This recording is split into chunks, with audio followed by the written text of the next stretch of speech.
line. Check the radio, pit crew is far from slow. The lights no longer yellow. Ready, steady, go. Crank it up. Oh, it's racing. Crank it up. Oh, it's racing. Crank it up. Oh, it's racing. Crank it up. Oh, it's racing. In love with the ride. Burning rubber smells real nice. Fuel it up once or twice. Come on, fast is the way to drive. Crowds all on their feet, not one bothered by the heat. Imagine them in the driver's seat. Checkered flag would be sweet. Crank it up. Oh, it's racing. Crank it up. Oh, it's racing. Crank it up. Oh, it's racing. Crank it up. Oh, it's racing. Everybody get ready. On your feet. Here we go. 3, 2, 1. Crank it up.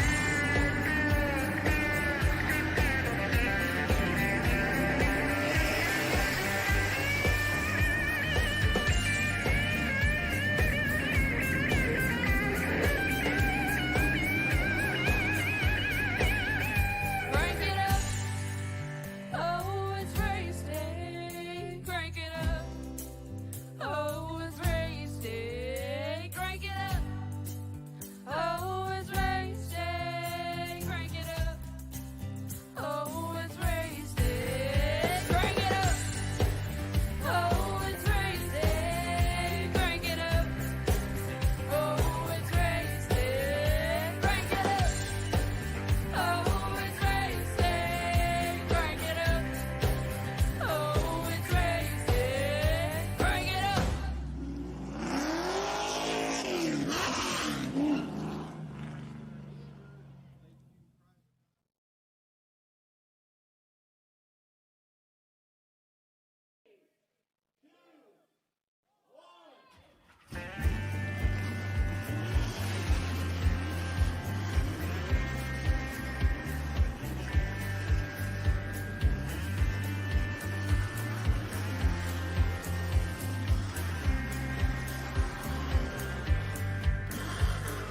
Finger to the sky and a green light shining bright. The only thing I have in mind is the finish line. Check the radio, pit crew is far from slow. The lights no longer yellow. Ready, steady, go. Crank it up.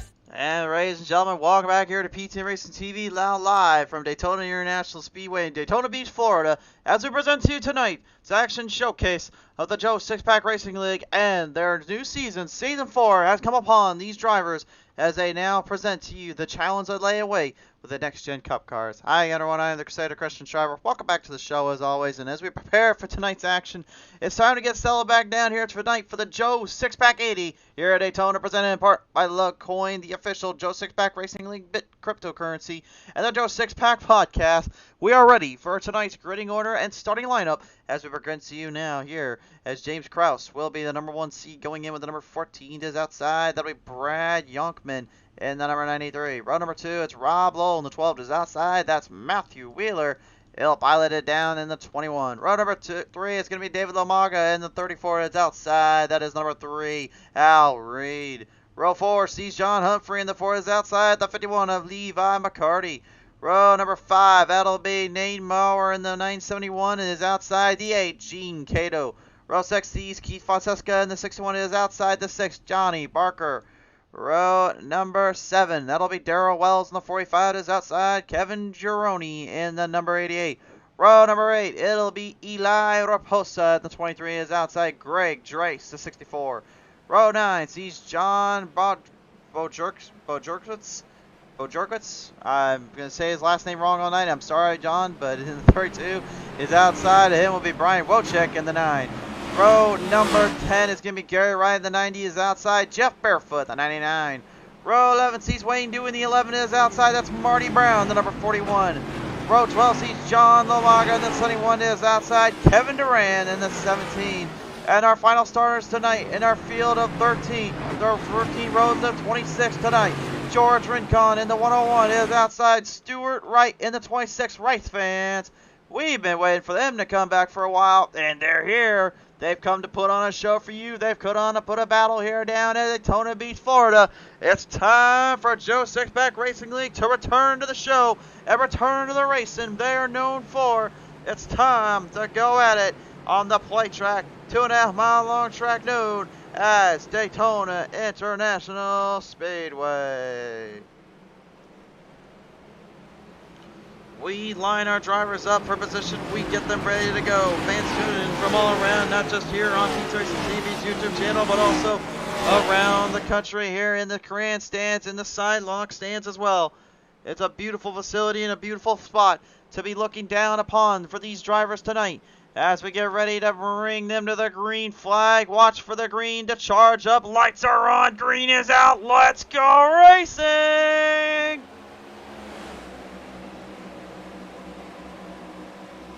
90 laps to the distance here tonight for these drivers here today as they will fire them off out of the gate. James Krause has got the early advance. The 14 pilots it up to the front while Brad Youngman and Rob Blow will try to hunt him down. On the bottom lane, that is number 21 now, riding and dicing it up. Rob Lowe making the move out of the gate. Down the stretch of the field they go, out of the corners of turn number 2 to the back straightaway they played in. Outside line having some trouble keeping the distance and pace early. Rob Lowe looking maybe to try to counterbalance that by going up top a little bit, try to help out the teams.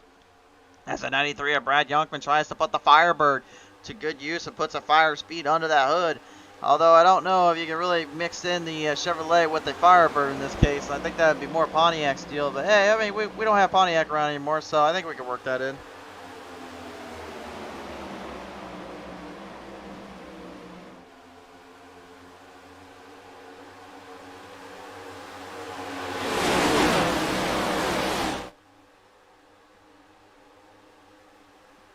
Coming right down that back straightaway still, everyone in full gear, full mode. It looks like the outside might just have a little something after all. Here comes Brad Youngman in the 93 up on the top side, getting a little help there. Looks like from the 21 of Matthew Boston Wheeler. Hey, wait a minute, we got two 21s out here? Who made that ruling? You know, as a broadcaster, I can only figure out who's 2 and 2. Well, this is going to be a fun night to figure this out. Down the ends they go, still every driver for themselves, nobody giving an inch here. So I guess I'm going to have to say the 21 of Lowell and then the 21 of Wheeler. So that will be kind of my stepping point here for these drivers tonight as we go to the onboard camera here with Al Reed, our fellow Irishman coming on board, the only Irishman tonight to represent for his country and represent the international flavor that brings to the track. Did you get a good look at this rear? Did you get the rear view of the Mustang GT here of the next gen cars and their design and philosophy they have on the track? Uniquely designed car, very unique in its power base, but also can really handle the momentum and can be a bit of a challenge to drive. And so far we've seen here on Pete Race TV, they make for some great racing if done right. So far, so good, though. James Krause still with the race lead. Rob Bull down below him, right trying to run it off on the 93. Maybe make a move around Brad Youngman. Youngman trying to hold his grip on the outside, but you can see the car starting to fade slightly here, not giving him much room down on the end. Here comes Al Reed now pushing the charge and pushing the momentum. Everybody seemingly going either bottom or top side. They're trying to make something work up on both ends. Impressive. This is not something you usually would see from these drivers. Usually most guys would go straight to the bottom and make it work down there for a little bit and then go for it all. No, siree, Bob. These drivers are going to go for it all right here and now. They know that competition caution could give them some benefits and could give them a little hand or two here. I think that's really their thought process and what they're really aiming towards. On board for the first time tonight here with Kevin Gironi here. Our first time today seeing him on Pete Race TV and first time ever seeing him on the show. Welcome to the show, Gironi. Gene Cato also up ahead here, piloting the number 8 machine currently trying to wrap it up to the top and to the bottom, looking to get some movement down here. We got some movement coming through the field right in front of all this. Watch out for Nate Maurer and David Umaga. Those two right now making some headways, charging up the field and charging through the runs. 4 spots up for Maurer. He is right now one of the hard chargers of the night. but Levi McCarty has got them both beat with 5 spots up right now. And the number 51, let's go on board with this driver as we have now seen him for the very first time over here on Pizza Racing TV. As you can see, just that determination, that focus you have to bring to the table when you get inside these Cup cars. They are very interesting to try to challenge up with, but also can be a bit of a hassle when it comes to fighting it with other drivers out on the track, because again, because they like to go a little one way, a little topsy-turvy the other, they can make for some hard moves and hard runs. I will say this though, if you don't have anywhere near to stay with that draft up top and in the front of the pack, you best be caving everybody else in to help you out, because you're not going to get a lot of help with these draft cars on this track. It'll be a little bit different when you see the Xfinity Series cars coming up here later tonight here at Talladega Super Speedway. Be sure to stay tuned for that. But right now, the Joe Sixpack Racing League drivers currently trying to hammer down and hold their own. Greg Drace, the number 64 Lugcoin right now, getting a little love tap there from old Brian Wojcik. Wojcik, one of our lone Canadians here tonight. He runs tonight with Wayne Dewey and the RL11. So a little bit of international flavor coming from our boys down in the international ends of Canada and Ireland tonight. Awesome to see. This season we still got a whole laundry list of drivers coming in the team section as well. Just so you know, Backrow Sim Racing has recruited some drivers here. John Humphrey, Keith Fonseca, Matthew Wheeler, and Marty Brown all coming into the picture. Elite Sim Racing having Al Reed, Dave Champ, Lomaga, Mike Killer, Killingbeck, Rob Jameson, Chewisku, John Showtime, Lomaga, the part-time driver. And then, of course, even Dirty Bag Racing bringing out Frank Norman and David Hartney to the track lineup into the show. So you got quite a few guys here in that team section, in that team end, that could really make a bit of a change and a bit of a difference here if they can figure out how to get around some tracks and figure out how to get around some positions. At the moment, though, judging by top 10, right at this moment, 0.8 of a second separates all drivers out as everyone seems to be heading towards that bottom lane. We were talking about it earlier, where it just kind of is a little more settling and more ingenuitive to go there instead of trying to run up on the outside or trying to run on that bottom end there. It makes it for a little bit more of a run and makes it easier to kind of go with it in this case. Grouse right now trying to hold back that 21 of Rob Lull though, and yes, again, I know there are two 21s out there. One is custom stamp painted, and the other is, well, the actual number that the iRacing sim gave it. And I believe that is Matthew Boston Wheeler in that sim racing number 21 machine, the Elite Sim Racing number 21, I should say.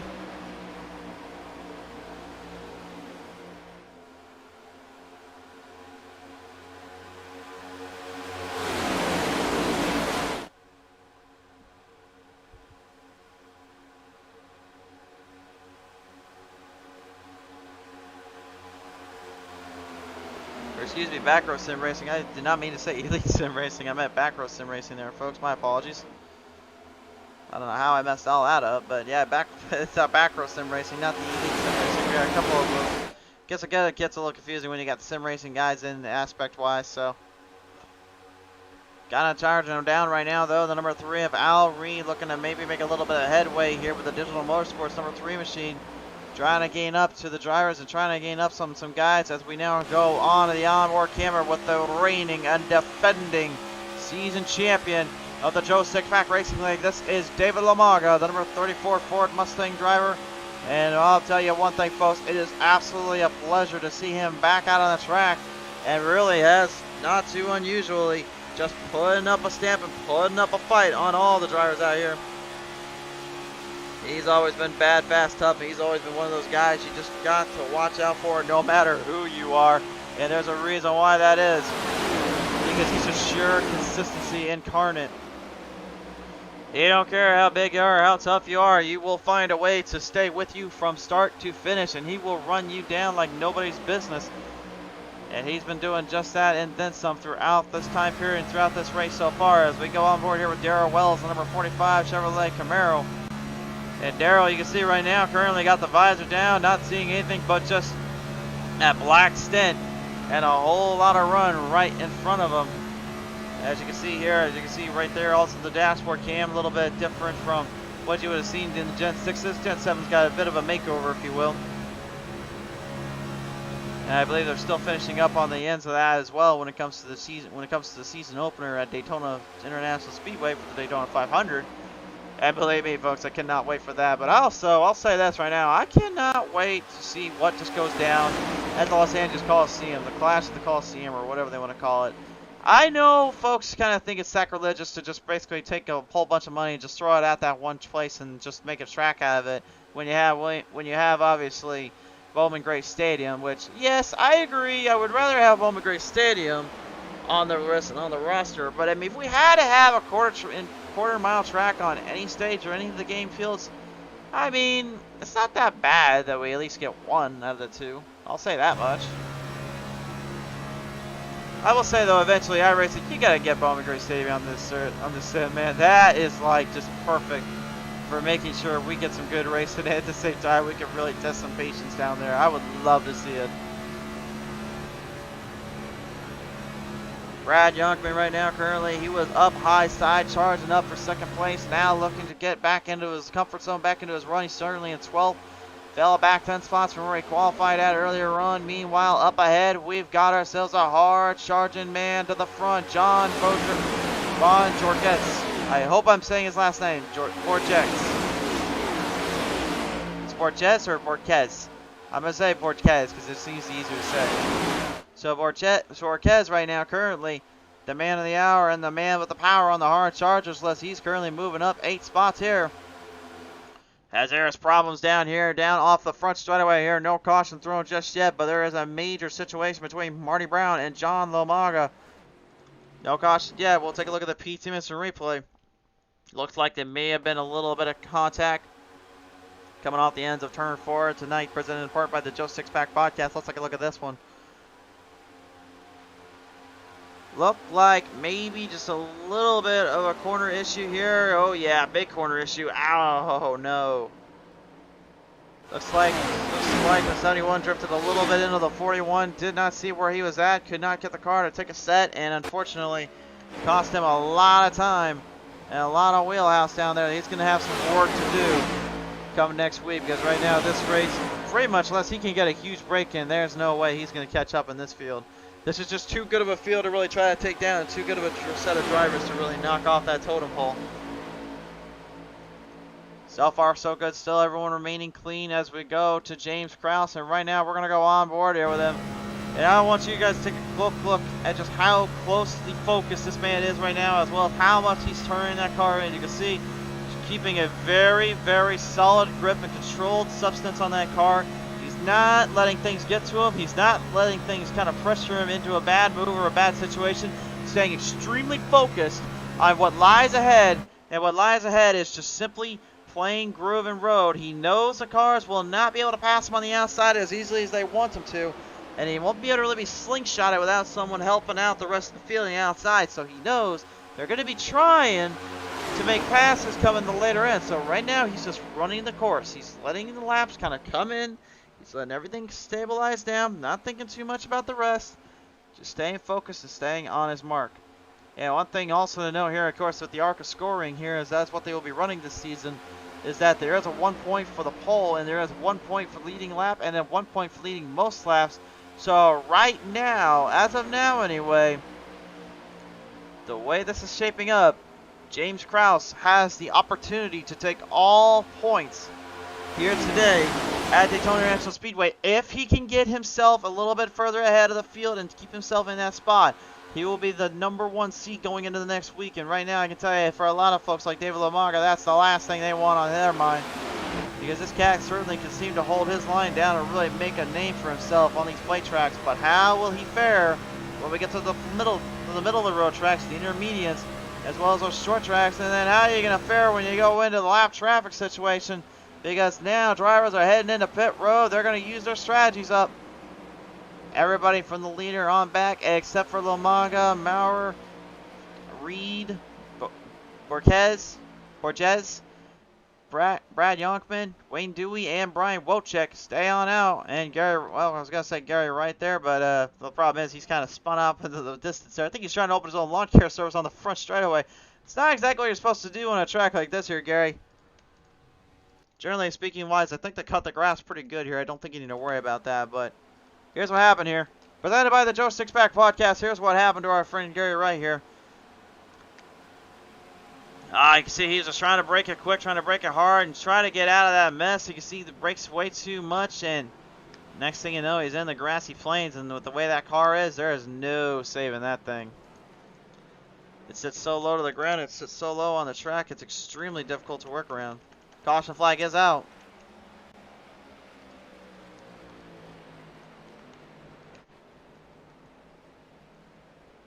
Now, if I'm seeing it right, I believe it was pulled on Gary Wright in the number 90. I believe that is where the caution flag will be flown at. Either that or it is a competition caution. I do not think they do competition cautions this early in the race, although I've been very wrong before.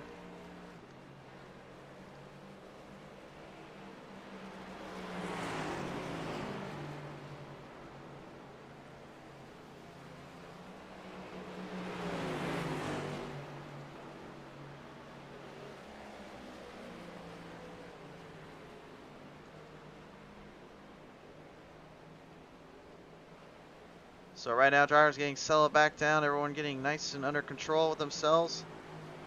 So hard racing out of the gate. Some drivers really making some big moves when they needed to, and taking everything in stride and making sure they work their magic in throughout the day. You know, the competition constant is at lap 30, by the way, so I was not wrong there.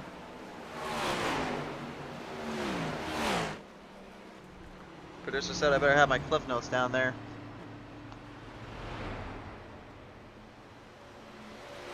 Terry Del Rio coming on board, say Borges.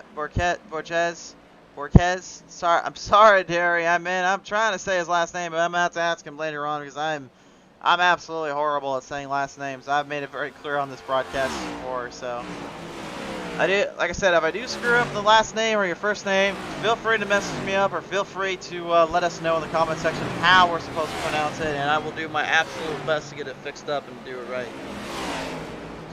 Well, while the drivers get all situated out here and cleaned up, we're going to take a quick commercial break here and get things settled back down. When we come back, though, competition caution coming up and a whole field of drivers still hungry for a big position. Tonight's race, ladies and gentlemen, is presented in part by our good friends over at Lugcoin, the official cryptocurrency coin of the Joe Sixpack Racing League, racing for the rest of us.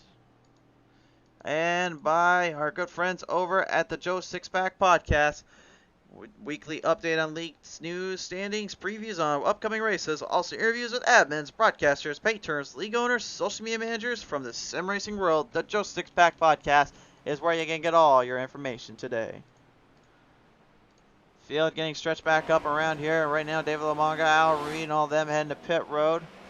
Strategy is going to be really put in attack and put into play here, especially considering the competition caution about to throw out. So they're going to have to be a little bit careful about this here. They know they cannot be making too many mistakes, and they know they got to be careful here. Teams will definitely be tested, though, as we mentioned before here. A lot of guys coming back for some more fun. A lot of drivers coming back from the old camps to the new camps. And it's great to see some new drivers kind of tuned in with us and kind of working on down the series and this track. It's an absolute pleasure to watch. I will say that, man. It is so much fun to watch.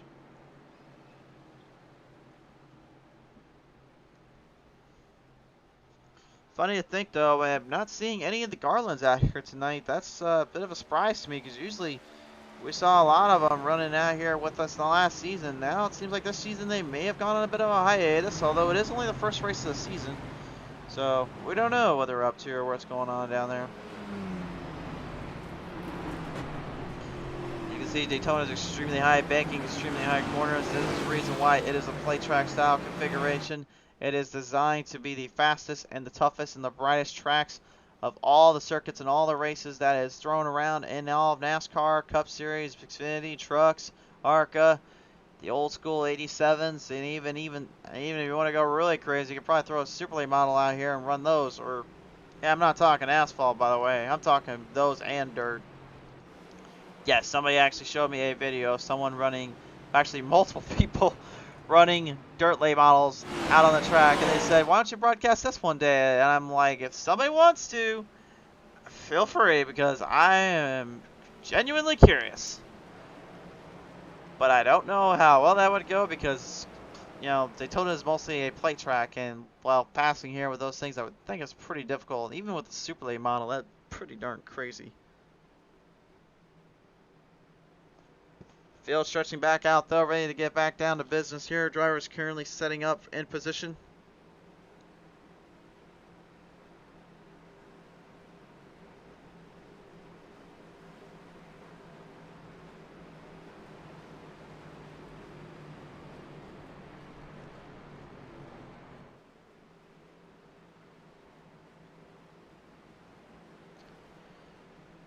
Still many watching on right now here,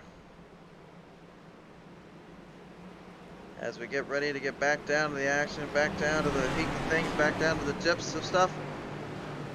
Our field ready to work their way on in and work their magic off the track. Field getting set here to go once again, race fans. We're ready to back them on down.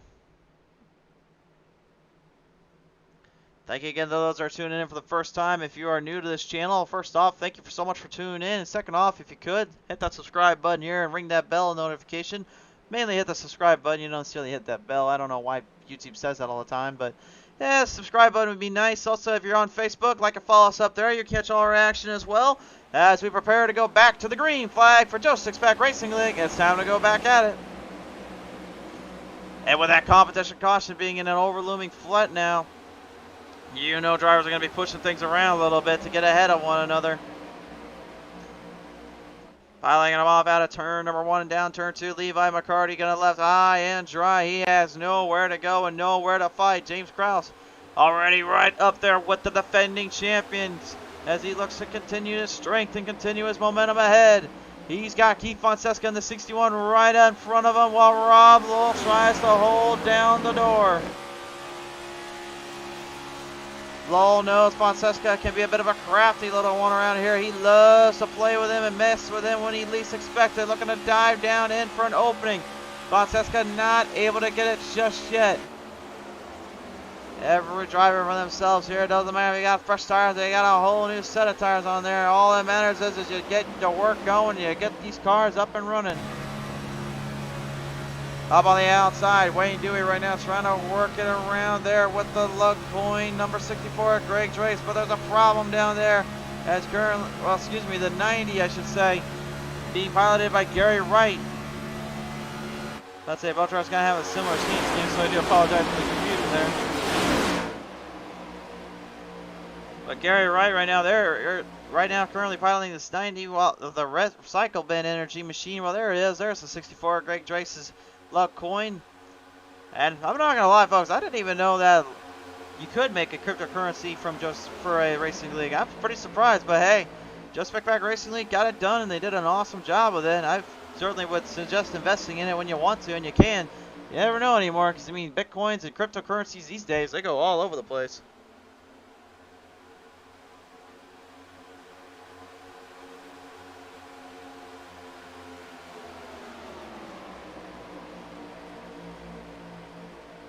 Drivers still marching down here, looking for the last bit of laps. We're currently up with only about 5 laps remaining here of the for the caution flies. For the competition caution. Off of turn 4 though, Rob Lowell still holding down Fonseca as James Krause continues to try to find a run and trying to find a seam here. One thing you can't count out about Fonseca is him trying to pull a bonsai move on you when you least expect it. He's been known to really make a few changes, make a few charges on drivers before. Will he be able to get that to happen today? Got it lined up real nice there with the 21 of Rob Lowell. Lowell trying to hold him off though, trying to hang in there.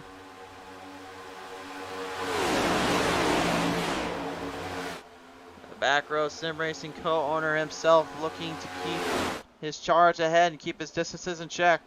David Lamaga in the 34, the defending champion, trying to hit it right back up as he's moved it into the top 8 now. Eli Raposa, number 23, making his television debut here tonight in this number 23 machine. Pretty sweet looking ride, I'll say here. We don't even get a close look at that. Not a whole lot of looks we can get off him there from that angle, but this one we can certainly get a little Starbucks scheme going on there. Oh, all right, I like it. That's something you don't see too often anymore, is that Starbucks kind of style car. I'm kind of curious to see what it looks like a little bit more close. There we go. Whoa, and it looks like a little problems down there from Brian Wojcik and George Rincon. George Rincon has been wrecked out here, unfortunately. Problems down there for the number 101. Let's take it to the PT Mr. Replays. Find out what happened here. Something gone wrong with Wojcik. Presented by the Joe Sixpack Podcast. Let's take a look at this here. Piloting off here off turn number 2, and looks like Wojcik slightly came in, and looks like the old Dashley NC Gritchcraft for Gremlins decided to pop their name in and take Rincon for a little ride there. What a tough break there for him, and what a tough break for that whole crew. And now they've got to try to find a way back into this. Back live now here on PT TV. Still drivers continue to muscle their way around. Everyone looking for position and driving in when they can.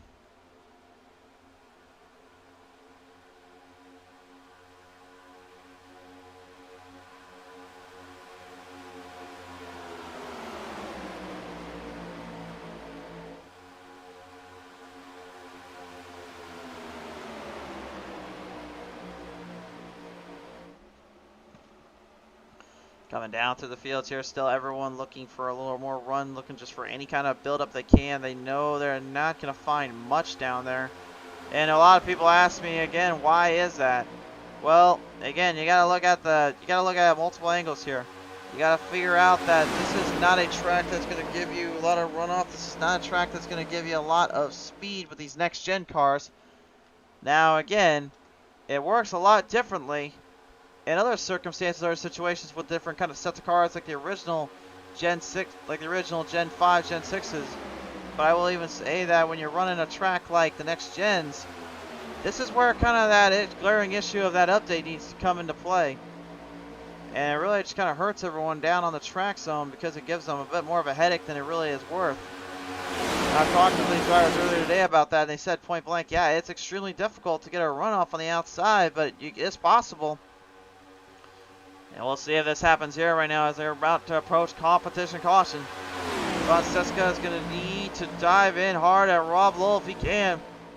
Rob stayed up a little high that time, looking to try to block a run from Fonseca. Fonseca, though, trying to see an opening, trying to see some movement here. James Krause coming right towards the line as they come to the photo finish here.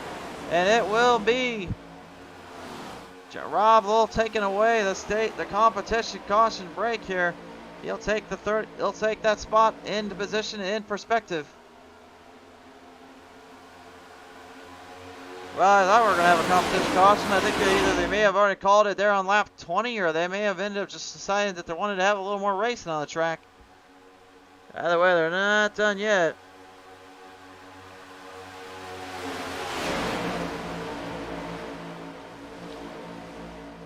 In the back of the outhouse right now, Jeff Barefoot. Good to see him back out here and fighting it out with the drivers.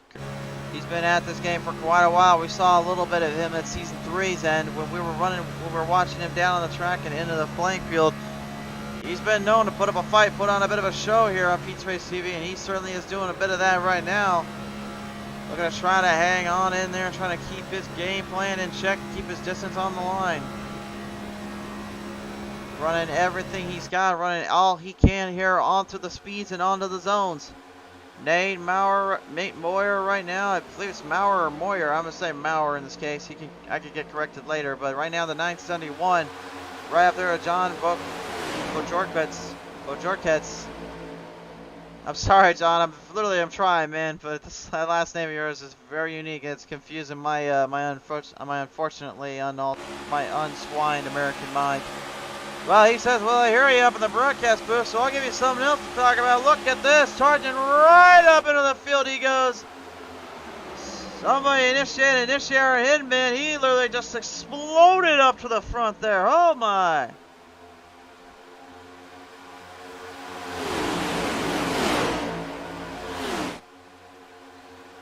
Just went heavy on the nose and heavy on the run and just gave her everything she had and then some.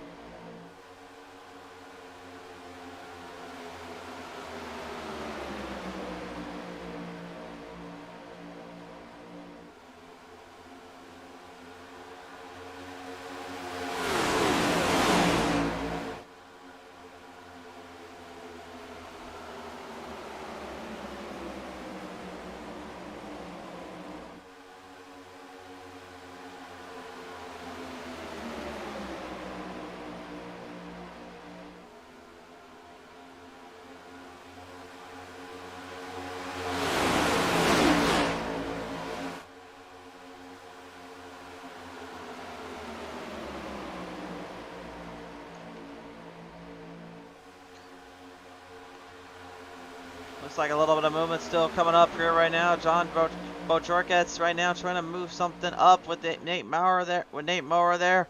In the 971 here as the field starts to kind of shake up a little bit, get a little all over the place here. And guys getting a little impatient. For them, this is probably a little competition caution coming up. That's why they're running so hard. Fonseca literally with the dive bomb on the outside though makes a huge run in and rakes it right down into the field now. And can he get it back to the bottom and take the lead? Yes, he can. And now it's Fonseca with the race lead. Taryn Cardenas coming on board here tonight. Turn, good to have you on board here tonight as caution has finally flown up. I thought originally it was going to be lap 30, but apparently they decided to change it to lap 30, not 5, so I'll take it. And this just gives you an idea of what I was talking about earlier on. The outside lane, it works if you time it just right. That was a good timing move by Fonseca, and he knew it. Now the drivers are going to have to get a little bit more patient, a little bit more focused as we're about to get through this one. Competition caution is out right now, so we will stay under the yellow until we are cleared out. But race fans, when we come back, all these drivers are going to have to work for just a little harder and really break down the big guns and fire everything on all cylinders. Which one can come away with the W and win this one out to the end? Find out when we come back. Tonight's race, ladies and gentlemen, presented in part by Joe Sixpack Podcast.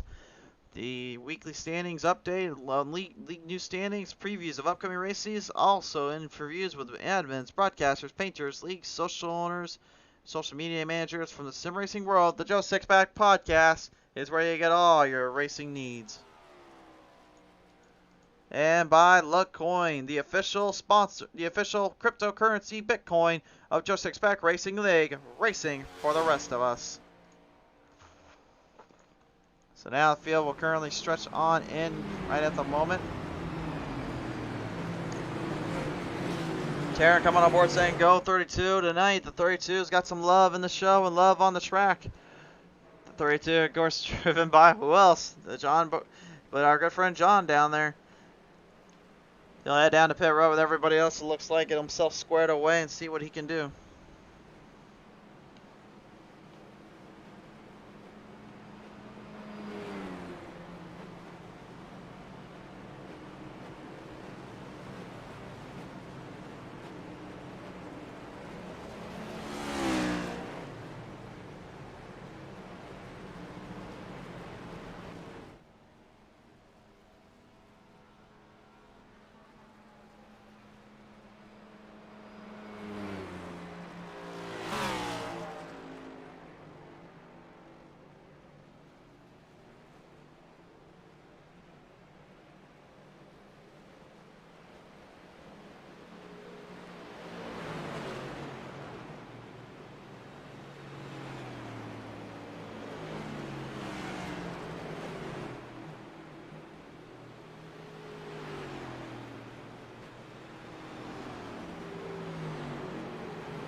So field right now getting stretched back up, getting ready to fire up again once more. And I'll tell you one thing here, folks, these drivers, they just love to put on a fight, put on a show whenever they come to town. But tonight, I think really has been kind of their coming out party. They've got a whole list of drivers. They got 26 drivers in total.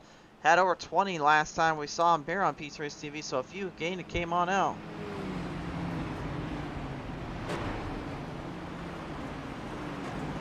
Caden Cardenas come on board saying, let's go in, JB. Go in and out, JB. And then Jeff Del Rio saying, let's go, 32. And Terry Del Rio saying, just call him Bojo. Okay, I'll call him Bojo. How about that? That work? All right. I'll call him Bojo. I'm always listening to the fans. I'm not going to try to get myself in trouble because, believe me, I already got enough trouble with my producers. Just ask them. All right, lights are off on the pace car here, and if you see the lights on the pace car, that means only one thing. Lights are off on the flag stand. The flag is high in the air for the one to go. One lap remains here before we get back to the action here and now. So in the top 5 right now, Fonseca, Mower, Kraus, Reed, and Bojo looking to head it down. And Bojo right now, by the way, your hard charge of the night, 12 spots up. Started back at 17th. He is currently in 5th, looking to make it an even heel spot here as he looks for the #1 spot tonight. What a debut this would be here with a big run here and a big win, not to his credit and his team, man. He would love nothing more than that. Jeff Del Rio saying, Bojo, okay, I think we're in agreement. I think we can agree with this, guys. Awesome.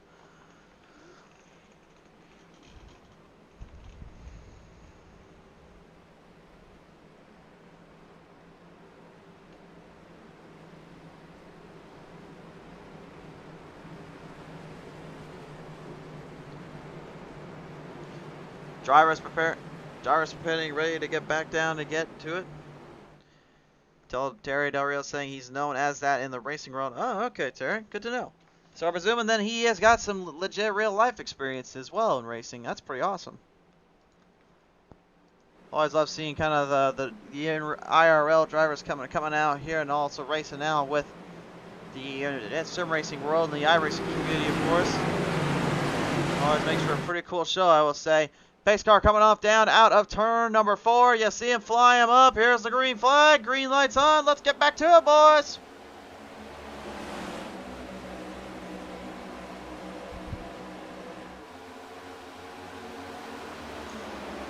Right off the start, Bojo managed to go to the inside there. He's got the 4th place spot locked up. Al Reed right now in a bit of a handful here. He's trying to hang in there with the 51. Levi McCarty trying to help him out a bit while Fonseca, Kraus, Mower move to the chains.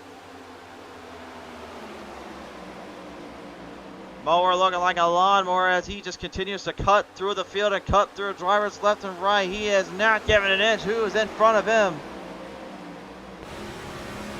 In from the outhouse to the White House, they go Levi Raposa and the 23 trying to hammer down and get something going here as well with the number 51 of Levi McCarty as McCarty holds the outside. Down to the bottom he goes, crossover. And Al Reed having left in another substantial spot. He's not getting into this one. He knows they will be cutthroat if they have to. He knows they will not exactly let him in when they want it, when he wants them to. And he's having to find another way and find something else to work off of because this is not going to work for him. Kevin Durant, the 17, and no, it's not Kevin Durant, the actual actor in our race or basketball player. Is it actor or is it basketball player? I don't even remember there. You guys can roast me in the comment section for that one. But the famous person, how about that? We'll go with that. But no, it's not Kevin Durant, the famous person there. No, it's just, I believe that is just our normal good friend Kevin Durant here. I believe we've seen him here on P3 Race TV before, so it's good to see him back on the show. Right out the charge here and through the field they go. Still everybody looking for positions and looking for any kind of move they can go for here. Wayne Dewey, the number 11 here, representing for the outskirts of our northern friends, Canada, as he's with Brian Wojcik here right at the moment. Here still the only 2 Canadian drivers hanging in there with this crew and this driver set team.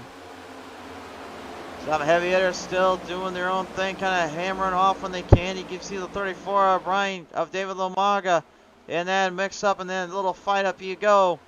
Trying to work with Al Reed a little bit. Teammates trying to do everything they can here.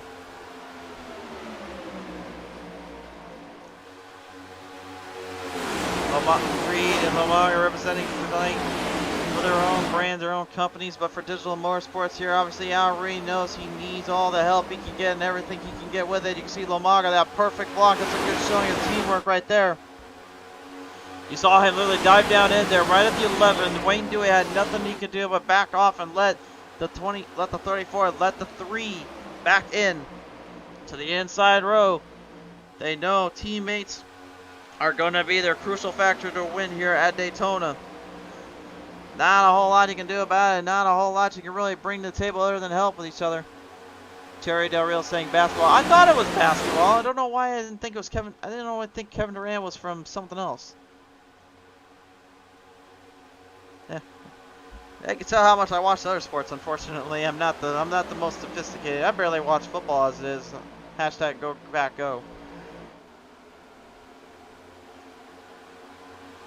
Coming off the ends here though, field moving their way to the chains and down onto the back straightaway here. Kevin Fonseca still the race leader, but for how long can he keep it? Because we saw earlier James Kraus And even Fonseca himself were making moves and making moves of doom on the outside lane. They were making some great runoff, taking it right into the playing field in other cars' hands that they wanted it to be.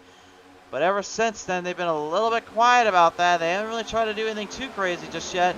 I think a lot of that has to do with the fact that they don't want to over-accentuate and really mess up their run. Rob Lowell, number 21, driver right now, trying to put the move on the groove. And he gets him going. Kevin Gironi here. Gironi right now currently not looking like a jabroni, but looking more like a solid rock, because right now he is putting it straight from the boots to the butts and heading it on down the back straightaway. Currently in the top 5 spot, and he's 9 up from his 14th qualifying position tonight. Pretty impressive considering today he was just literally coming out on the track for the first time ever, and really our camera's putting it right at him. He said point blank, like, I'm here for one thing, to win and give everything I got. I don't want to do anything else but that. Well, he certainly has given everything he's got, and then some, trying to make a statement here at these drivers. Drivers all over the place in their positions and all over the place in their field.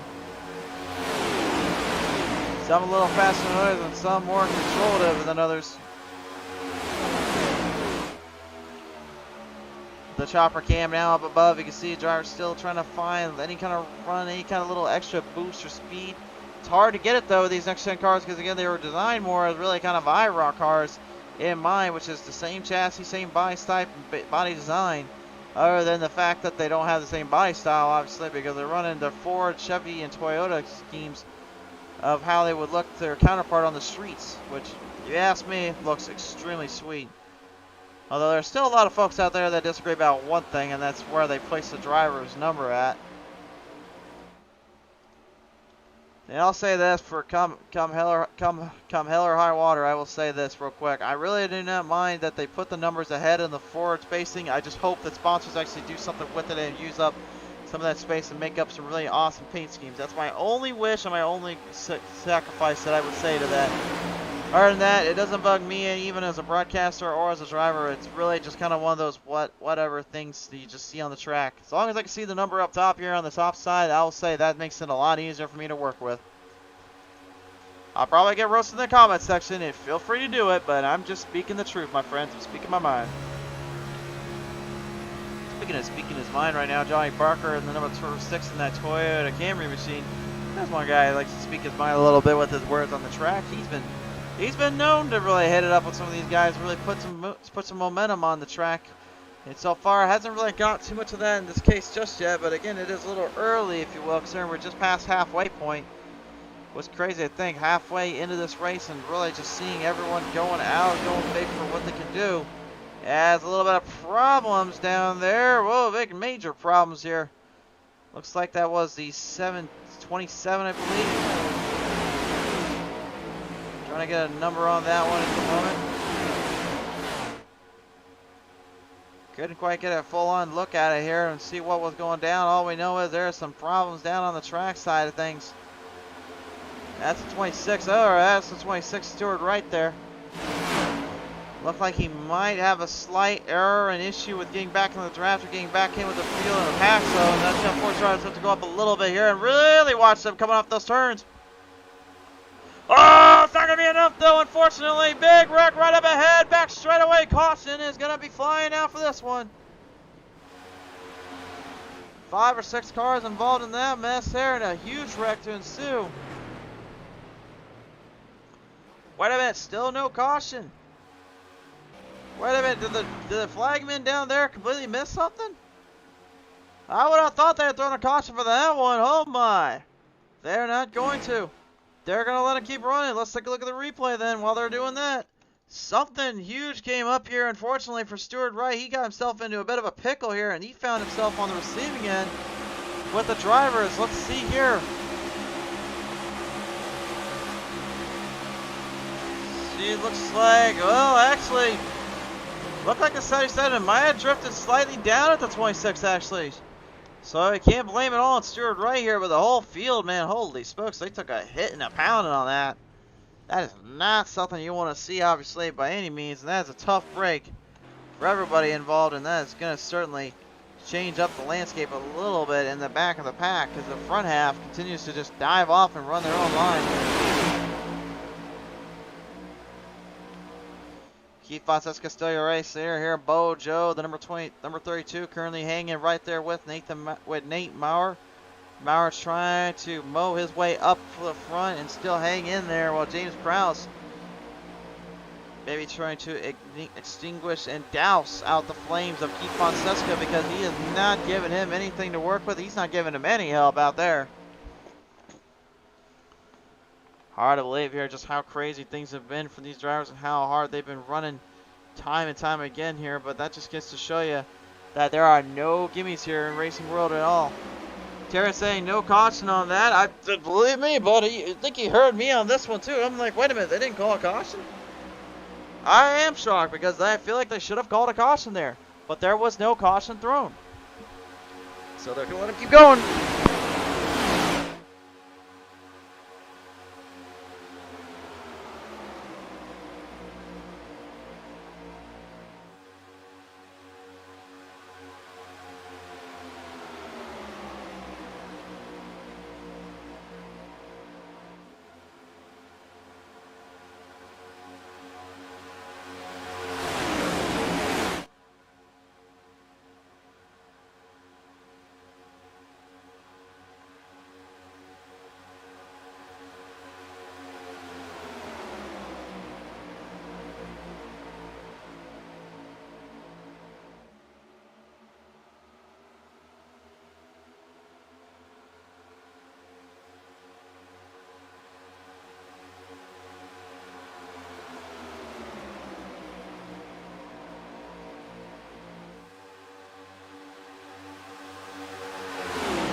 Field still going at it here right now.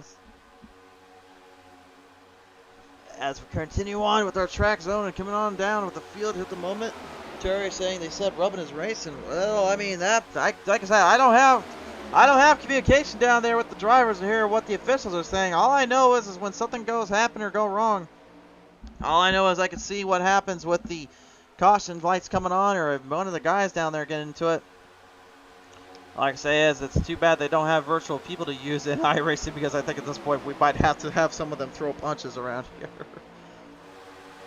Although iRacing, please do not get any bright ideas with our characters we use in the sim. Yes, they actually are characters we use in the sim, and then we can actually customize them a little bit, so be aware of that.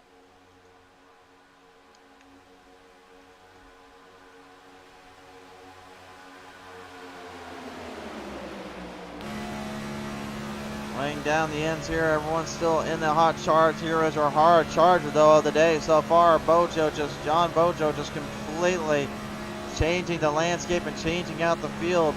He has yet to really been tested when it comes to being in his top spot here, and as Keith Fonseca continues to hold down J.S.P.R.L. Kraus is not a clueless has been on this one though. He knows what it takes to kind of make it break a driver or make it break a field here. He's looking for an opening on that 61. The 61 might be 10 spots up, and your second hard charge of the night. Him and Wayne Dewey tied with that 10th place positions, but none of them being able to find a slingshot pass or a slingshot maneuver to really work around. Everyone just kind of keeping it controllable and keeping it real.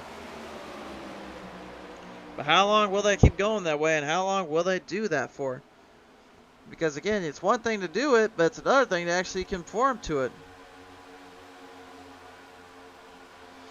Well, tonight, folks, again, this isn't just our main event. We've got 2 other main events coming tonight. 3 races today. It's a triple header, to say the least. We will have later on the season opener of Season 6 for the Pedal to the Metal Racing League season, as they bring the Xfinity cars back to life and back on the track for the GTR Racing Simulator 80 at Talladega Super Speedway. Drivers heading into pit road now. Oh, and Bojo's going to get collided in over the pit road end. He's going to have to try to hurry and get it fired back up. He got collided on the end cups there, right there with the field, as the drivers were trying to pit in. Everyone came in a little too close for comfort, a little too close on the draw. And that was a huge mistake by all involved there. They're going to have a lot of work to do to get those cars cleaned up a little bit from that little tail whip and that tail spin, because the guys that are up front right now, they could use that to their advantage. Holy smokes, that is a huge break for the guys up front and a big disadvantage here for everyone else involved. Tough break and a bad break there going into pit road. Now pit road's going to be extremely crucial for these guys right up here. Gonna go in now. Al Reed has to time it just right. Oh no, David Lamaga's not going to time it though. He goes into the grass, but he gets it back onto the asphalt. Will they give him a penalty? Will he be penalized for this? We'll have to see here in a minute. That could be close. That is extremely close, to say the least. If they penalize him, that will cost him plenty of time and a lot of chances here.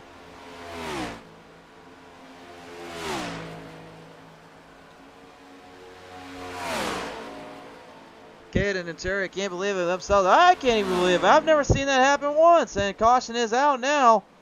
Caution flag is out. We've got a caution out.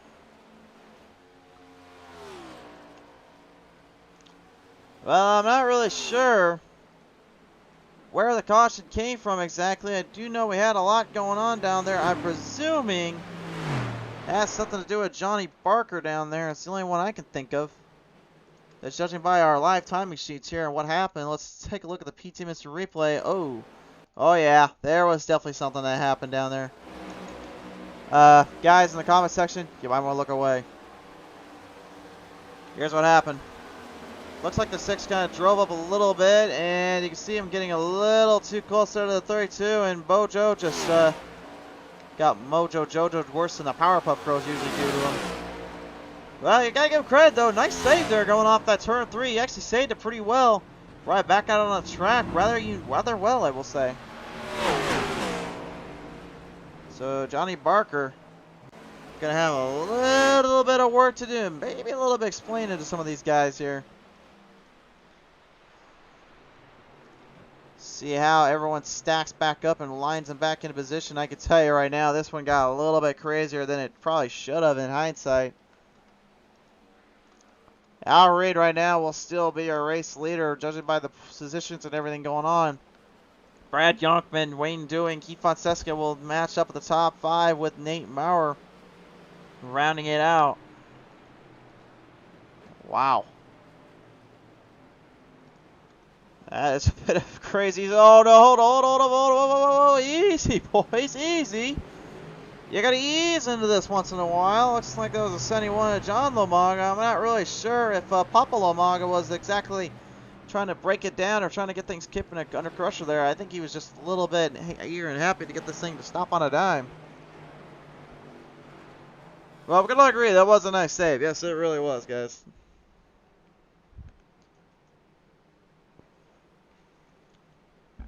Kind of crazy to see how well they were actually able to save it, because generally with those cars, you're not really able to save them as well as you think.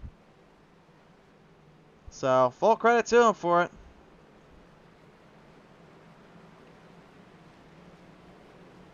Now the question is, what do you do about pit strategy? Because now everything that you thought about doing pit strategy-wise for the rest of the run may have just got thrown completely out the window.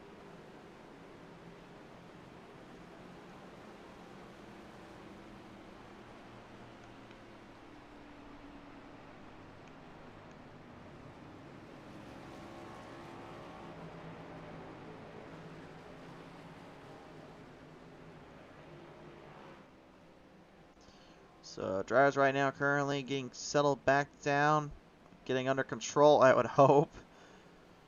That was a little wild there earlier, guys. I'm telling you, man, it was a little bit crazy going through the corners, through the fields, and then next thing you know, everything just kind of shaped up and shipped out the way it did there. I'll have to see if that continues to be a problem or be a bit of a situation here for these guys. Just a heads up as well, I did mention about the fuel and the tire changes. Actually, well, we'll listen to you now. Here's how everything lays out tonight. Of course, we're going 90 laps to the distance.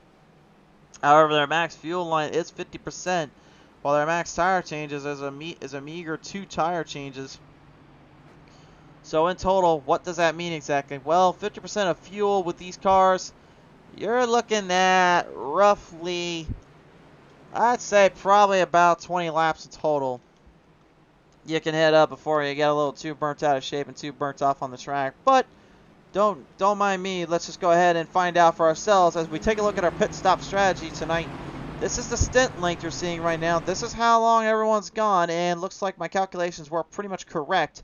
You can see Reed, he went a full 20 on both times before the caution that had actually saved him for that tire set in that situation. So that's why right now he is in the lead, setting up for this possible chance at becoming one of the first Irishmen to win on Pete Race TV, not once but twice here. Reed's been known to put some hard charges on the track, and he's looking to do it again. Currently looking through the field right now. Let's take a look at our 16 other in the field right at this moment. This is how everyone else stacks up in that roster and in that lineup. There's going to be a lot of guys really trying to use that pit strategy and use that pit advantage stint length now, because they're going to be very, very close to on the tail end of racing. They are not in the driver's seat. They're in a bit of a catbird seat because they're going to be really in a tough angle. That's not going to be good for them. They know it. Sooner or later, they have to go into pit road, but when is the lap that they choose? Because 20 laps of fuel is not enough for what they've got left. And tire changes wise, when do you go and use that? I mean, that's another big thing, is we usually don't talk too much about that competition caution on plate tracks because it really doesn't matter too much. But the situation with these cars, this matters a lot more than I think most people even realize. If they're not careful, this could be really a bit of a switch up and a bit of a hangover here. They've got to really watch it.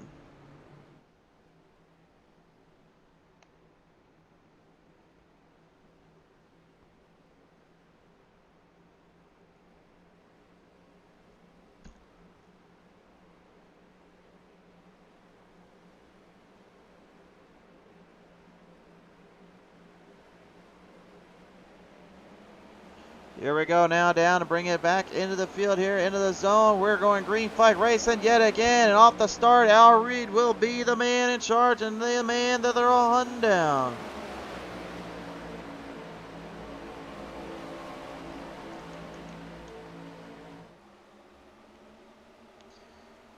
Jeff Del Rio saying my money is on Bojo 32. Bojo, if you listen back to this, or you're listening in, my man, you've got a lot of love down there from these boys. You best try to work with them, because you got some guys that are rooting you and rooting and tooting you on, man. They want to see you do good. They want to see you come to victory lane. He's got a lot. We'll always try to give the fans what they want and what they desire. We'll try to get as much coverage as we can. That's what it's all about here on Pete Race TV. And currently at the moment here, we've got a whole laundry list of drivers still in the checkup, in the position to take home a big spot up here too. A little bit of some troubles down there though for one, and Keith Fonseca having to go below the yellow line to get settled back down. Bojo was right there with him trying to stay out of trouble. Hard running off the corners, and the ends here. Still nobody giving up just yet. It's going to be interesting to see if they can keep themselves under control, keep themselves out of trouble.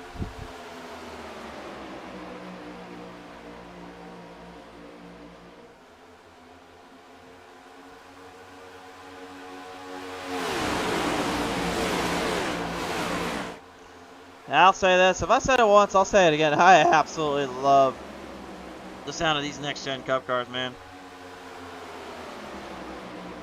The roar and the noise they make is just something spectacular, and it sounds extremely awesome to say the least. And if you don't believe me, well, just go on board here with the 88.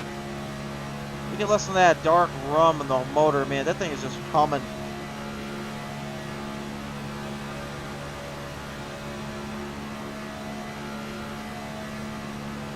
Truly a beautiful sound and an awesome sound, to say the least. I love every second of it. It just sounds so good.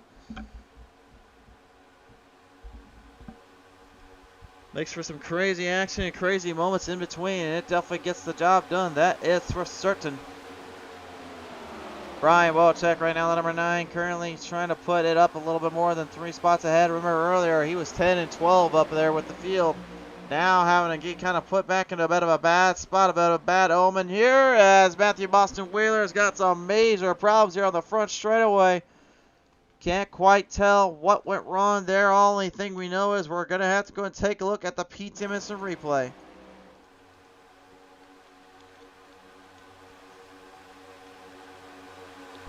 Looked like everyone was trying to find a line, trying to find some momentum, and I think he may have found himself on the wrong end of this one. Yeah, he got into a major collapse there, I believe, with a 29. Judging by the camera angle there. Take one more look on the onboard camera here and see if we can get a good look at this here. Looks like that was the 101 of John Rincon. That was the driver involved in this. Let's take the onboard camera here.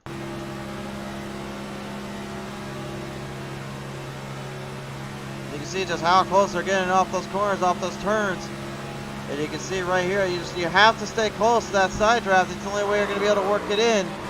Unfortunately, if you get a little too close, that can happen. And I do apologize for anyone that gets a little nauseous easily. Definitely not something I intended to do at anybody here. Caution lights are on though. Looks like Matthew Boston got the caution out actually there, so it looks like everyone will kind of regroup, reset, and re-strengthen themselves. And now you find yourself in even more of a substantial situation, because remember what I said earlier about that fuel run. You see that lapse there. Now you wonder yourself, when the heck do I go into pit road now? Because you either can go now and take only so much and then get only a little bit when you need to go back in later, or you run the risk and you go for it all now and just have to pit in later and hope for another caution. That can get everything a little bit messed up here.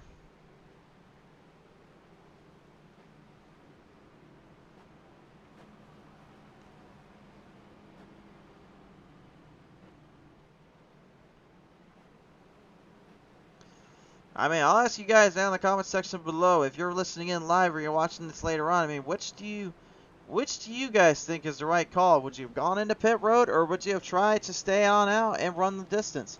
I mean, if it were me, I would not have ran the distance. I would have just gone in and go get some fuel and get back out there. Because I don't feel like we're going to have another caution until it'll be too little too late, and I may be the one involved in it. So it looks like those that did pretty much played a smart move here.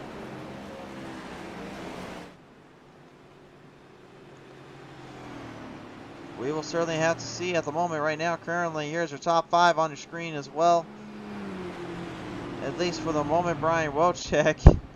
I guess he's going to be the wild man of the group. He's going to try and do the crazy move here and just stay out and go for it all. He's saying, I'll send it if I have to. I'm going to go for broke here, boys. That's what he's after now.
Field getting stretched back in right now, looking to get things kind of stretched up a little bit. Back into the fight. Currently pace lights are off on the pace car, which means now it's time to reel them back up. And Brian Wojcik, I mean, I'm not sure how I want to feel in your shoes right now, buddy, but you're going for something crazy here. He's going to go for broke, he says. He's going to go for it all. Well, I tip my hat off to him, but I will say that is a risky, daring move, considering he's right now still on a bit of a pit stop length stint. He's only got about 8 laps left of fuel in that car before it really be about too little too late. I don't know how he's going to really handle that or measure up to that situation, especially with guys like Yonkman, Reed, Mower, Kraus, Wells, Droney, and Dewey all going into pit road at pretty much the exact same time and getting themselves a whole lot of fuel and a whole lot of lead in that thing.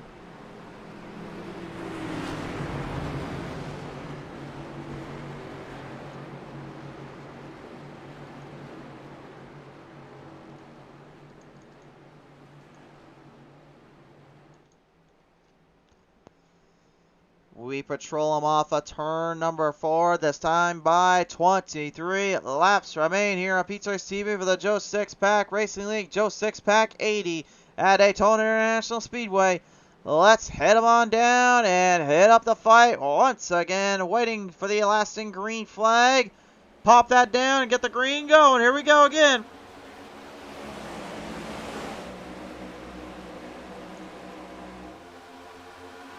Guys trying to play it safe and get to the bottom quickly. They don't want nothing to do with the outside yet.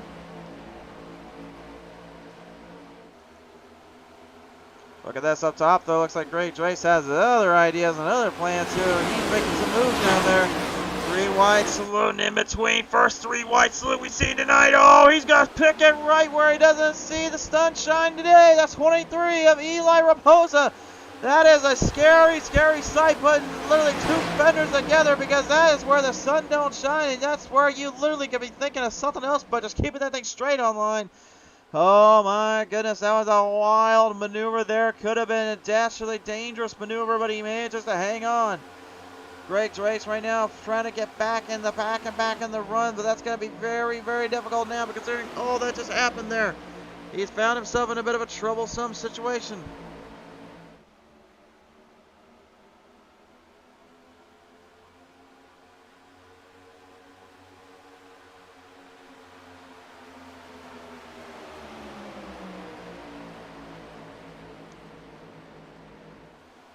Caution flag gets back on out. Greg Drace gets into a bit of a wreck here and a bit of a substantial situation here, unfortunately, for the number 64. We're going to have to go to the PT Instant replay. Let's take a look at this one here and see what happened exactly. This looked like it could have been a gnarly little Daytona wreck, as it usually is. Well, the good news is now those that go to pit road, they'll have a full set of fuel to run it out with, but it looks like Drace, drove up a little bit into Bojo there, and Bojo had nowhere to go. Taken out on impact, unfortunately, and now with nothing left to do. Now the good news is there are some instant repairs still in large and still in play here for these drivers. So I know one thing, they're going to be paying very close attention to that. They're going to need it. Some have been saving all night. Some may need to use it now, unfortunately.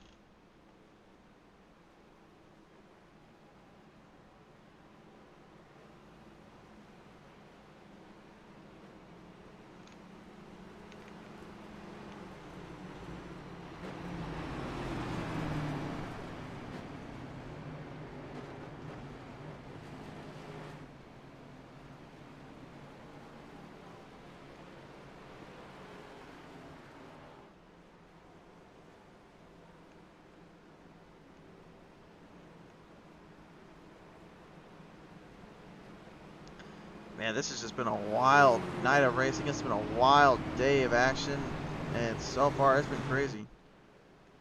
Jerry Del Rio, don't worry, I said there are 2 instant repairs, and I believe Bojo does have 1 at least.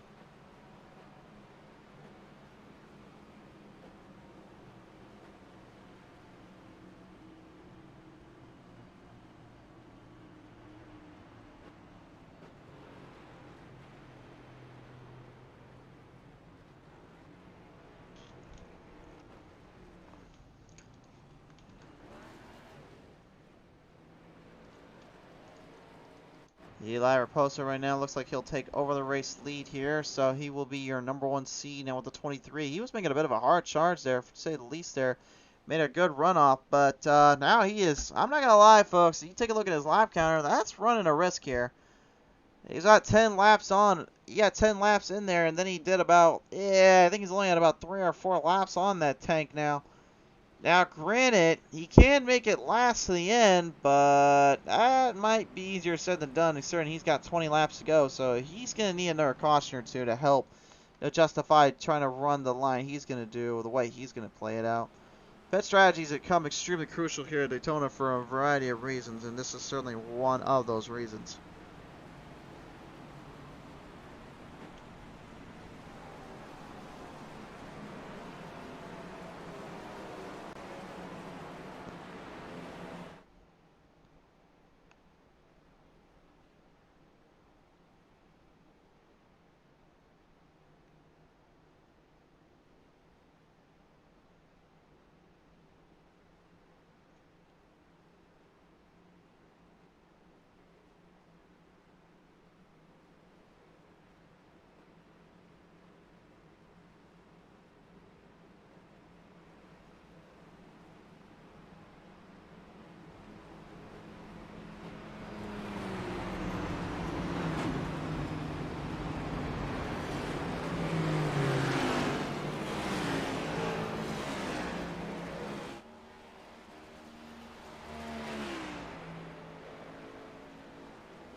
Well, caution lights are off. Base lights are off as well, so I guess they're going to reel him back in and set this one up a little bit. See what we can transpire down on the track and into the zone here. We're not quite out of this one just yet. We're not done with this race at all yet.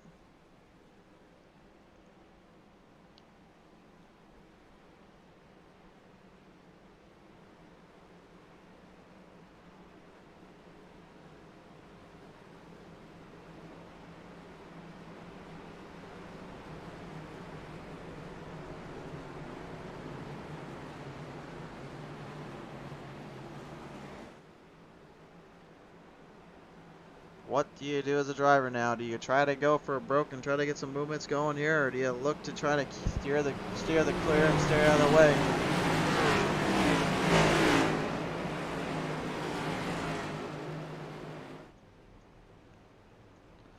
Here they come now down around off of turn number 4. One more time by race fans. Put the pace car in and put the lights back out on the track. Green flag back high in the air, and now it's time to reel him up again. 18 laps remain. This race is coming down to the wire. This is a huge get-go here. This is some big moments coming up, and these guys know that all too well here. Coming down around from corner number 1 through 2. You see some movement putting from the outside, banking. There's going to be a lot of run, but not a whole lot of area to come down off of. And the 8-8 of Kevin Gironi yet again gets put into a bad spot. But here comes Matthew Wheeler, the wheelman himself, trying to bring the 21 back into the fight. He's got a good run up coming on the drivers. Off of turn number 4, though, it is Eli Raposa, Nate Mower, and Al Reed moving the chains in, coming down to the field.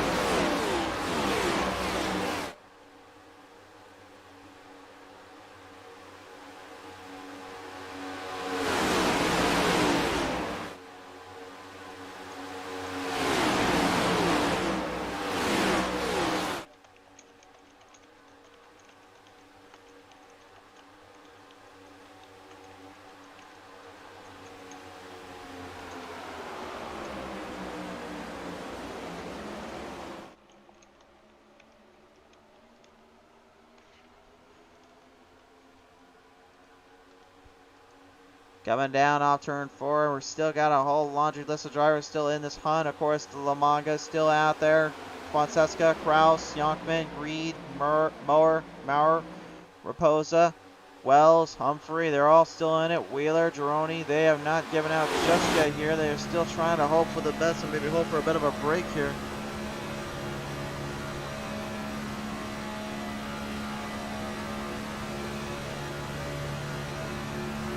To the end right now, guys currently moving the chains in, moving some fight up on the up top side. David Lamarga looking to hammer it down real quick, make some big runs here, make some big moves. And look from behind, Darrell Wells. Oh, where the heck did he come from? Here he comes out of nowhere, making a whole lot of noise back to the front. Wells has literally been pretty much in that lower pack all day long, but now the time has come to where he's got to just keep on fighting.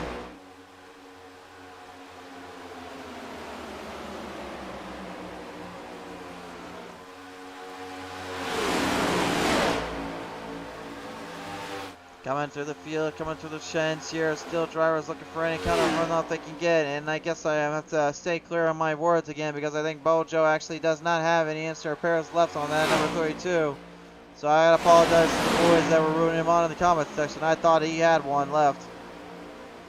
Wayne Dewey has called it a night. He's put it into pit road now.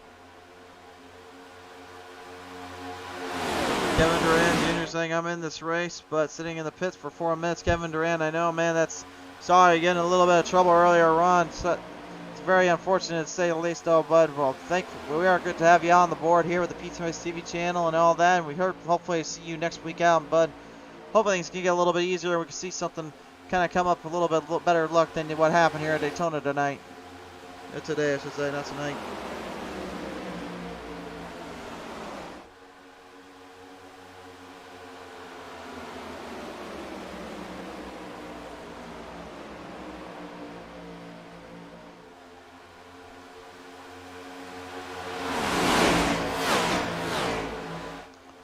Roundabout off a turn 4. What the heck's going on here? We got movement. We've got travel. Guys going topside, and they're working a draft line. The ones on the bottom are left high and dry. Here comes Al Reed in the 3. Moves the chains with the 14 behind him. And J.S.P.R.L now finally starting to work and deal his way in with some of these guys. Al Reed, certainly one of them, made a big move and a big pass on topside. And now the outside line getting put into good perspective and good use with only about 13 laps remaining.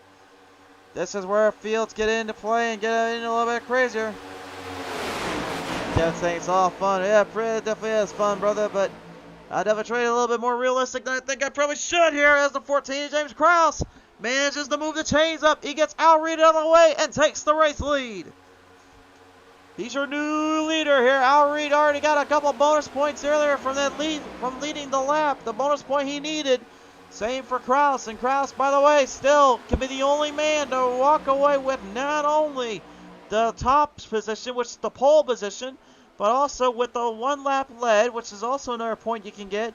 And it's also for most laps led. He's got a pretty good resume right now. He can keep building it, and a race win will secure him the absolute most points you can get from the scoring system they bring to the table here in the Joe Sixpack Racing League. Could today be Kraus's day to set a standard that Joe Sixpack Racing League drivers are going to have to figure out? For the time being, we certainly will find out here in a minute. But as they work them down on the tri-oval section of the front straightaway, they're going to have to work around the number 6. As Johnny Barker, been a bit of a handful up top side. He's got a whole blown up car and a whole destroyed front end on that thing. What a tough break for him and that crew. He did definitely not want to see that on a guy like him, obviously. We're on board now with Brad Yockman as well as they move him down the back straightaway, trying to keep up with Eli Raposa. Raposa trying to hang in there, trying to do everything he can.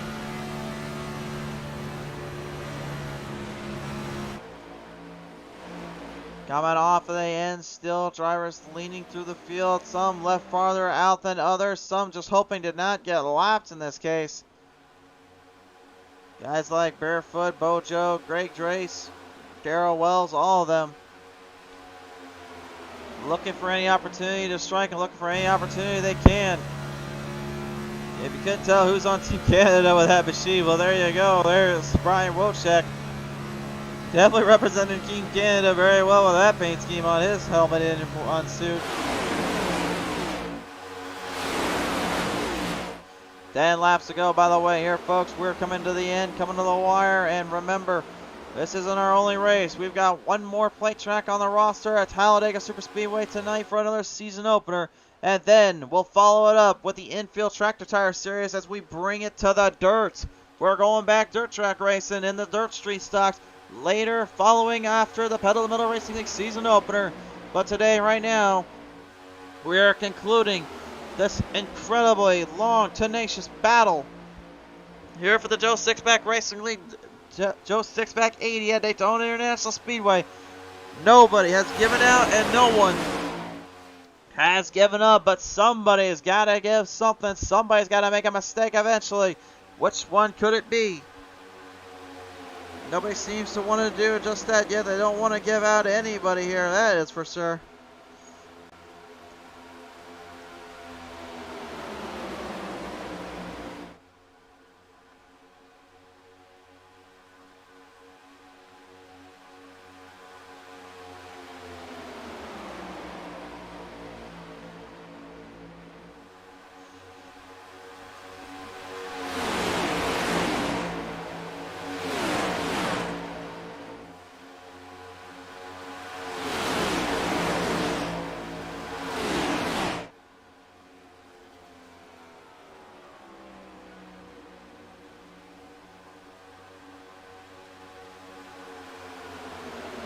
Coming through the lineup, coming through the fields here, you can see the 88 of Gironi and Wheeler in the 21 right now, looking for every ounce of momentum they can get and speed they can carry.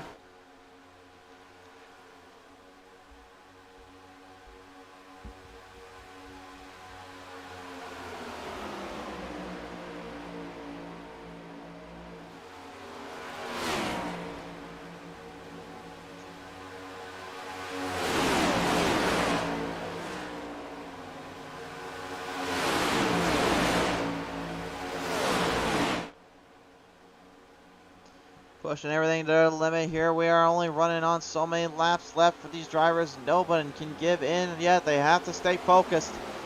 Especially considering the lap cars they're running into right now. That could be a huge benefactor and a huge situation popping up. Bojo, the last one really of the closest bunch to get lapped up here.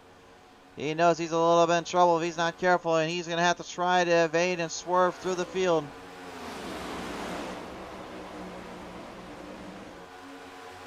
Looking to stay away from everyone, looking to stay away from the driver's perspective and the driver's end. Keeping his distance and keeping it up controllably and sportively right now. But the four, John Humphrey, oh boy, talk about push to shove and comes to run. He's giving it all she's got at Yonkman there. And Al Reed, I think, paying very close attention to that.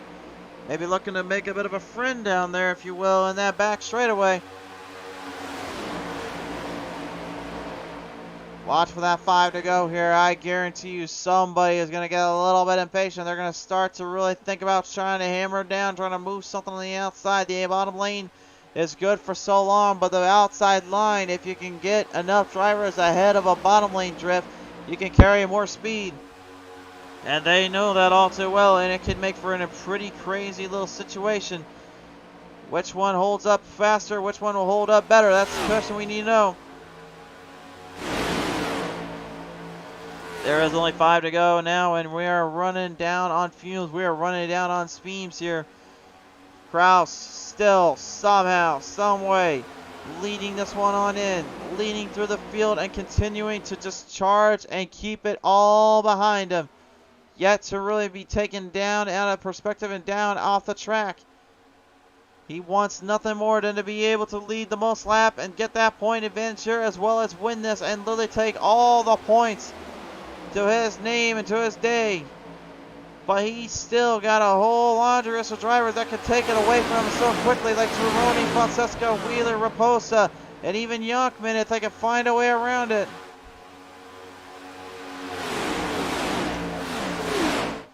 They remain pretty stable so far. It looks like they're not going too crazy yet.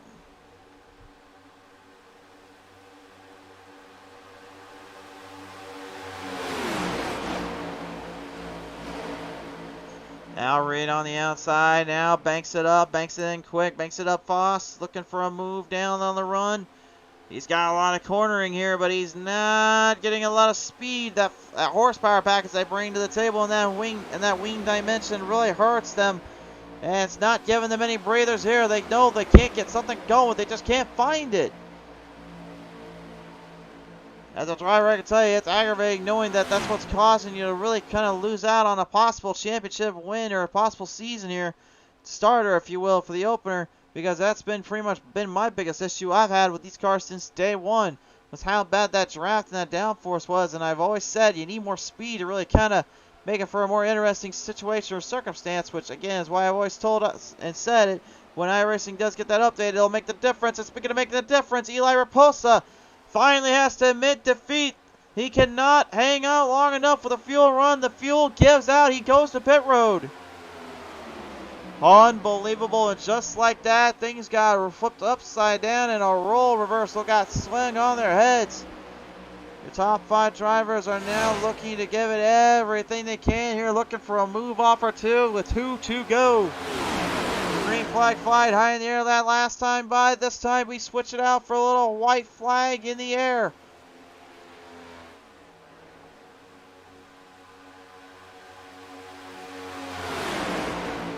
Running down the line, running down the field here. Watch for the white flag to pop on up as they continue to corner him off of a turn number 4. This time by race fans, we're going to say goodbye to green and take a look at the white flag. The white flag is high in the air. And now business may just pick up here in a second. Will it do it though? Kraus trying to do what pretty much a lot of drivers try to do every single season opener, and that's try to gain the most points advantage to lead in the season. He's got a lock on it. He's got a load on it. He's trying to block, trying to give it everything he can with Francesco looking from behind, looking from indeed. He'll go to the outside and turn 4. I almost guarantee it. Can the back row Sim Racing 61 of Francesco get a run off him off the corner? They'll hammer it down. Checker flags coming by this time by. They'll lead him in one last corner down to the end. Drawing him down to the finish line. It's going to be a close one in the finish. And at the end of it all, Kraus will not be denied. He keeps it all the way to the end and pulls away with the W.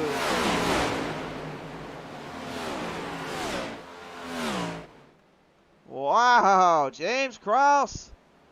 Really unbelievably just untested on that last go-around and using his teammates and using everyone to his advantage for a swift and solid position day.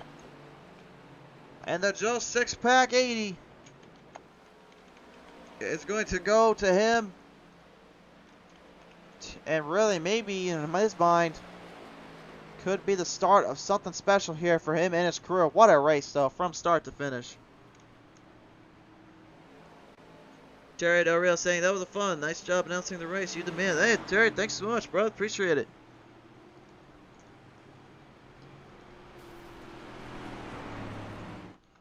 Hey, a little bit of love taps there from Fonseca. I think that's his way of saying, hey, thanks, man. You got this one, but remember next time you better be helping me out around here. Oh, my goodness. There certainly will be a few beers shared around the pit road today. That is for certain. If you're tuning out now, race fans, we do appreciate coming on board. We are going to talk with our top 3 drivers here in just a little bit. Let's take a look at the race results now, presented in part by Joe 6-Pack Racing and Lugcoin, the Joe 6-Pack Racing League broadcasted in here for the sponsor for Joe 6-Pack Racing League. Sorry guys, look. James Kraus coming away with the win. Second going to Kevin Gironi. Third to Keith Fonseca. Fourth to Matthew Wheeler. Fifth to Brad Yonkman. Sixth to John Humphrey. Seventh to Al Reed. Eighth to David Lamaga. Ninth to Nate Maurer. And 10th goes to Levi McCarthy. That rounds out your top 10 here in this elusive and crazy heck of a field of drivers. The rest of your field now being presented up on the showcase here on our scoreboard in the standings. As now we bring it down to talk with the top 3 drivers. Let's head it up real quick and see who we have on the lineup. First up on the roster will be our 3rd place finisher here tonight, Keith Fonseca, piloting in that Chevrolet 61 here tonight. Keith, congratulations here tonight for you and your crew at Back Row Sim Racing. Boy, you certainly had a lot of work to do there with Kraus and certainly a lot of pushing and shoving there when it came to the final ends of that one, but you managed to help your team out and really get some serious points in this one. Yeah, it's just it just sucks with these cars that, you just kind of have to line up here and don't really get in a run. But, there towards the end, we've got a group of us together and we're able to get out there in front and just hold everybody else off.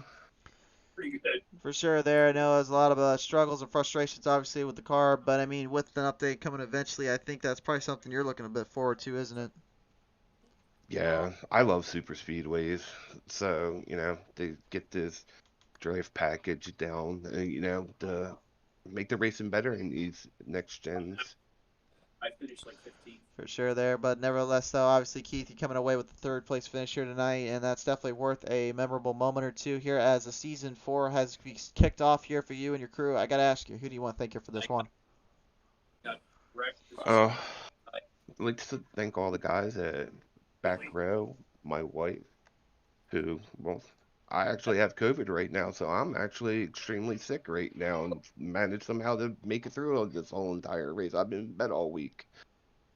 So, Really? I was about to say, you do not sound like yourself, my man. So, I mean, y'all need to take care of yourself. But, man, I'll give you full credit at least for fighting through this with COVID. So, best wishes and keep feeling better. I want to give a shout out to the guys over there at Team Taco, too.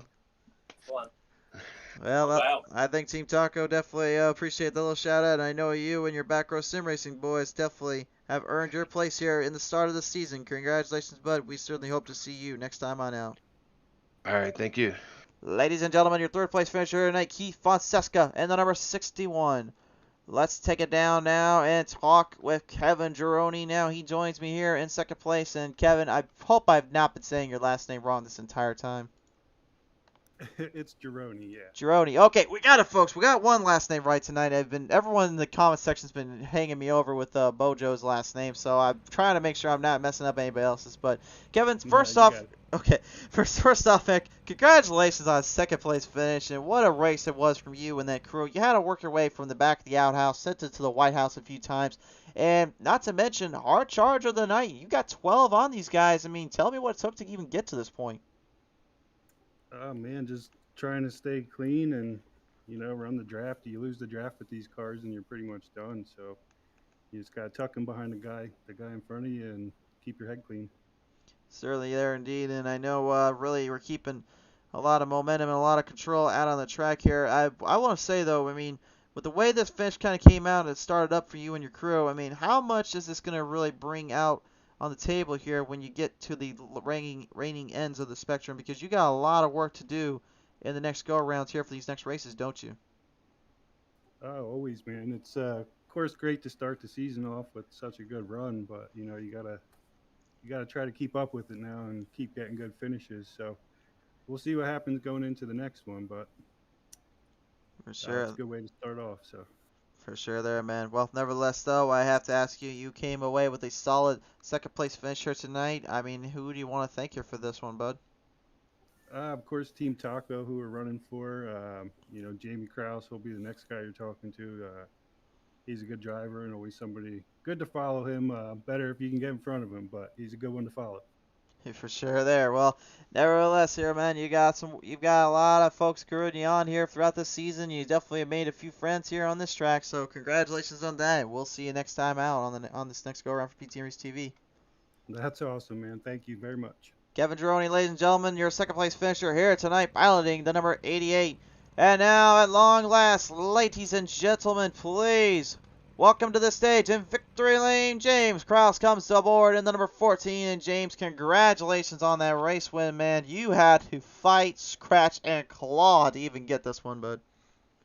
Well, thanks a lot. I appreciate it. And thanks, Greg, for putting this on. For sure there, man. I'm going to ask you this. You pretty much were kind of caught up in a few bad spots earlier in the race where you had to go from being in that caution lap period to go into pit road, getting fuel run down and all that.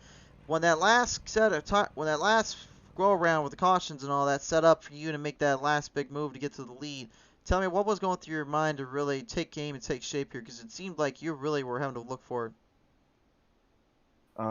We had a good run coming out of the corner. It seemed like everybody would check up, and I had a couple guys behind me that pushed me up there, and we ended up running the whole train by. So thanks for Team Taco Racing and Back Row Racing. For sure there. I know there's definitely a lot of love from both teams there and a lot of work there to say the least. So as we go through the rest of the season, do you think there will be more collaborations between you two for the future? What do you think? I think it's a toss-up. We have pretty good drivers in both teams, and we like to be competitive. So we'll see. You certainly do indeed, and I think this will definitely start up a few competitive races here down the line. But, my man, you're going to walk away with the W here tonight. So who do you want to thank here for this one? I'd like to thank Keith and Sonia Fonseca, Kevin Gironi, Matthew Wheeler, John Humphrey,